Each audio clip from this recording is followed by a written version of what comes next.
விஜய், சங்கர், இதன் தயாரிப்பாளர் எல்லாருக்கும் எனது பாராட்டுக்கள். ஒரு பெரிய நடிகர் செய்த ஒரு படத்துடைய ரீமேக் பண்ணும்போது கம்பேரிசன் வரும். அந்த கம்பேரிசன் வரும்போது அப்படி பண்ணியிருக்கலாம் இப்படி பண்ணியிருக்கலாம்னு சொல்லுவாங்க.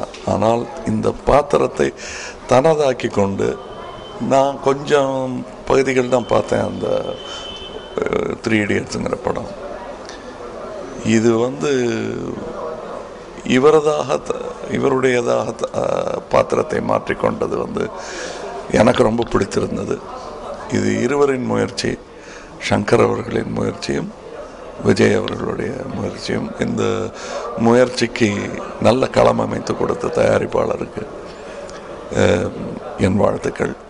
கூட நண்பர்களாக நடித்திருப்பவர்கள் ஒரு நல்ல நட்பை பார்த்த சந்தோஷத்தை ஏற்படுத்துகிறார்கள். அதுக்கு இவங்களுடைய டீம் ஒர்க்கு தான் காரணம் நினைக்கிறேன். ஈகோ, கதாநாயகர், நானும் கதாநாயகன் இவரும் கதாநாயகருங்கிற அந்த ஈகோ தெரியவே இல்லை படத்தில். நிறையா மல்டிஸ்டாரர் படங்கள் வரணுங்கிறது என்னுடையது. அதற்கான ஒரு ஆரம்பமாக இது இருக்கும் என்று நான் நினைக்கிறேன்.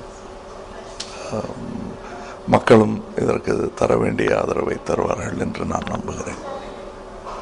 வாழ்த்துக்கள். வணக்கம்.